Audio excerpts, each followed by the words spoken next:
இப்ப codes and group codes. So அப்படின்னு நம்ம கோட்ஸ்னா உங்களுடைய கம்ப்யூட்டர் சயின்ஸ் கூட இருக்கலாம். அப்ப கோட்ஸ்னா நம்ம இம்பார்ட்டன்ட் ஒண்ணு வந்து ஒண்ணு ட்ரூ ஆர் ஃபால்ஸ். அந்த ரீச் ஆகும் இல்லைன்னா ஆகாது. அந்த எரரோட டைம் கால்குலேஷன் பண்ணி தான் அந்த கோட்ஸோட கான்செப்ட் இங்க குரூப் பேஸ் பண்ணி வருது. ஸோ அதுக்கு வந்து நம்ம பைனரி ஆப்பரேட்டர் 2 ஆப்பரேட்டர் யூஸ் பண்றாங்க. 0 அண்ட் 1. அதுக்கு நேம் வந்து பிட்ஸ்ன்னு சொல்லிக்கிறாங்க. ஆல்ரெடி நீங்க பேசிக் உங்களுக்கு ஆல்ரெடி படிச்சது தான். ஸோ இந்த பிட்ஸ் வந்து எங்க நோட் பண்றாங்கன்னா, நம்ம ஆல்ரெடி நம்ம இன்டிஜர் மாடல்ல படிச்சோம்ல, அந்த இன்டிஜர் மாடல்ல வந்து செகண்ட் மாடல் கேஸ் வச்சு யூஸ் பண்றாங்க. அப்ப செகண்ட் மாடல்னா நம்ம என்ன கிடைக்கும்? நம்மளுடைய செகண்ட் மாடல் கேஸ் வந்து 0, 1ங்கிறது வரும். அந்த 0, 1 தான் வந்து நம்ம இங்க வந்து பிட்ஸ்ல நோட் பண்றோம். சோ இங்க வந்து என்ன சொல்லிக்கிறாங்க? Binary operator. பைனரி ஆப்பரேட்டர் இங்க வந்து அடிஷன் அண்ட் மல்டிப்ளிகேஷன். இது 2மே பைனரி ஆப்பரேட்டர் தான். அப்ப அந்த பைனரி ஆப்பரேட்டர் வந்து வச்சுட்டு இந்த பிட்ஸ் வந்து எப்படி டிவைட் பண்றாங்க? அப்படிங்கிற கான்செப்ட் தான் நம்மளுக்கு இங்க குடுத்துருக்காங்க. ஸோ ஆல்ரெடி நம்ம இன்டிஜர் மாடல்ல போட்டிருக்கிறோம். அப்ப குரூப்ல அதே கேஸ் தான். 0 பிளஸ் 0 ஆட் பண்ணா 0 கிடைக்கும். 0 பிளஸ் 1 ஆட் பண்ணா 1 கிடைக்கும். 1 பிளஸ் 0 ஆட் பண்ணா 1 கிடைக்கும். 1 பிளஸ் 1 2ன்னு வரும். அந்த 2ன்னு வருதுன்னா இன்டிஜர் மாடல்ல 2னால அது வந்து ஆட்டோமேட்டிக்கா 0 ஆயிரும். 2 வராது. அதோட டிவிஷன் போடும்போது ரிமைண்டர் 0 வரும். அதுதான். ஸோ அதே ஐடியா தான் மல்டிப்ளிகேஷன் மாடலும். ஸோ மல்டிப்ளிகேஷன் மாடல் என்ன ஆகும்?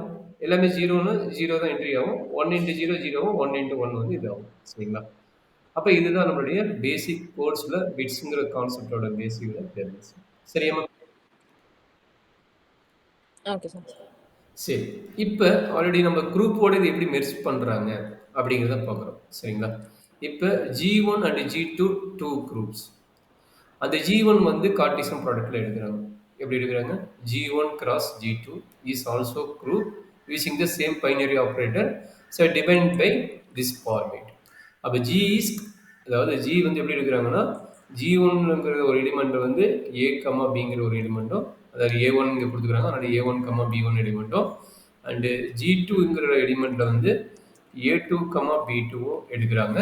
அதுல இருந்து Gங்கிறது எப்படி டிஃபைன் பண்றாங்க? G is a Cartesian product of G1 and G2 சொல்றாங்க.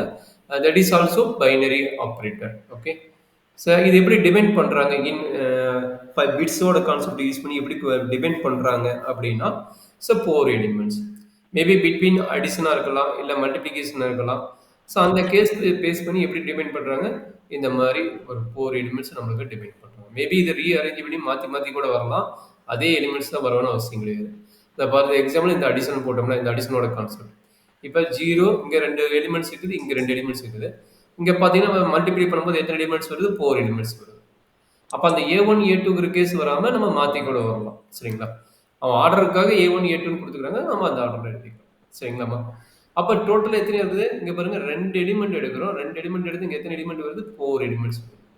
அதனோட மீனிங் என்ன சொல்றாங்க அப்படின்னா 2 பவர் 2. அதாவது இங்க எவ்வளவு எடுக்கிறோமோ அதனுடைய பவர் வந்து கிடைக்கும். அப்ப டோட்டலா எவ்வளவு? 4 எலிமெண்ட்ஸ். சப்போஸ் இதே கார்ட்டீசியன் ப்ராடக்ட் வந்து நம்ம என்ன பண்றாங்க? m டைம்ஸ் எடுக்குறாங்க. அப்ப m டைம்ஸ் எடுக்கும்போது நம்மளுக்கு என்ன கிடைக்கும்? அப்படின்னா ஒவ்வொன்னுலயும் எவ்வளவு இருக்கும்? 2, 2 எலிமெண்ட் இருக்கும். ஒவ்வொன்லயும் 2, 2 எலிமெண்ட் இருக்கும். அது 0, 1, 0, 1 எண்ட் வரைக்கும் 0, 1 வந்து எத்தனை டைம்?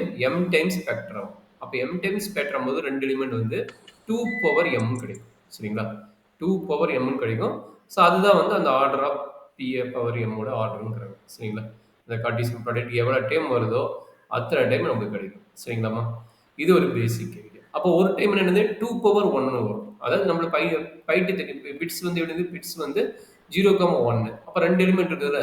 அப்ப ஆர்டர் ஆஃப் B என்ன கிடைக்கும்? 2 power 1 that is equal to 2.